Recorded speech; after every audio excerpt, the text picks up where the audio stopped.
quel diagnostic faites-vous déjà de cette visite, qui est une quatrième visite du président Erdogan au Sénégal?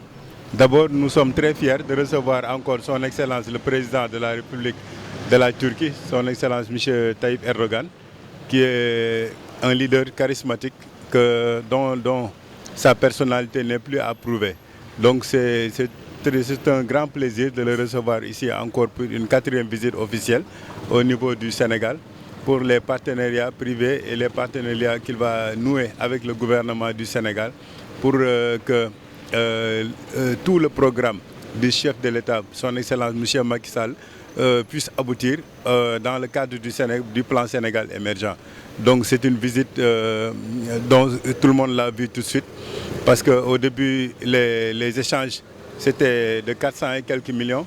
Actuellement en 2020, il a dit qu'il veut mettre la barre haut jusqu'à 1 milliard d'euros. Donc ça c'est un gros marché qu'on ne doit pas estimer et qu'on doit tous saluer et prier pour que ça puisse se réaliser le plus rapidement possible pour l'intérêt du Sénégal.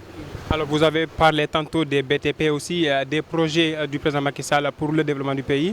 Est-ce que vous pouvez revenir un tout petit peu sur la présentation de votre entreprise? Oui, à propos de notre entreprise, bon, comme vous le voyez, ça s'appelle Idakon Yapi. Idakon, c'est une société de BTP turque dont sa spécialité c'est la construction de ponts, des immeubles, des hôpitaux, des universités, des stations métro. Ils ont pas mal de références au niveau de la Turquie. C'est une grande entreprise qui est renommée et que tout le monde connaît là-bas. En plus de cela, Idakon fait partie du patronat turc qui s'appelle le Musiat.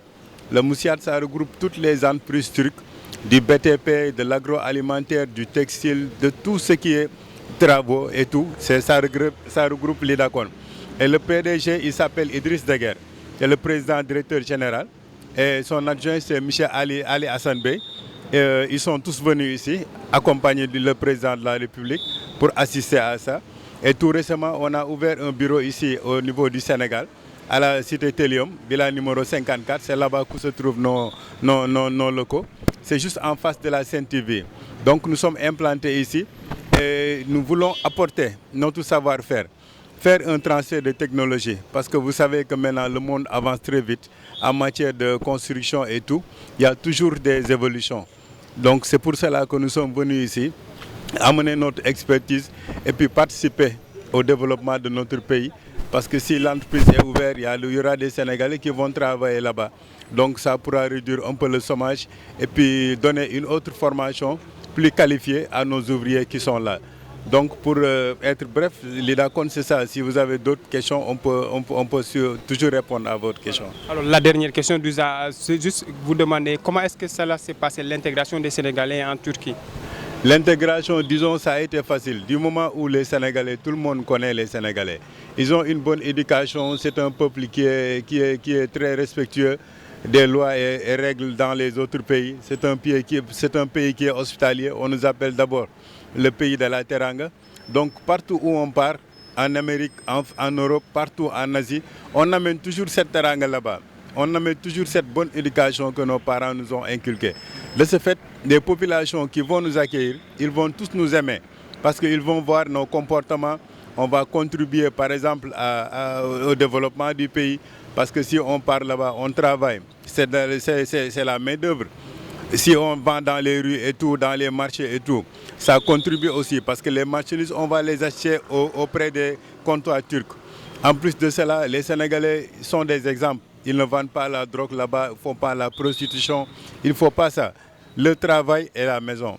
Tout ce qu'ils gagnent, la première chose à faire, c'est d'envoyer par Western Union ou bien les autres pour satisfaire leur famille. Donc l'intégration, ça a été facile. Du moment où la Turquie et le Sénégal ont des cultures similitudes très proches. Donc nous sommes déjà deux pays musulmans, nous sommes des frères. En plus de cela, les civilisations et les cultures sont trop étroites. De ce fait que l'intégration, ça a été très facile.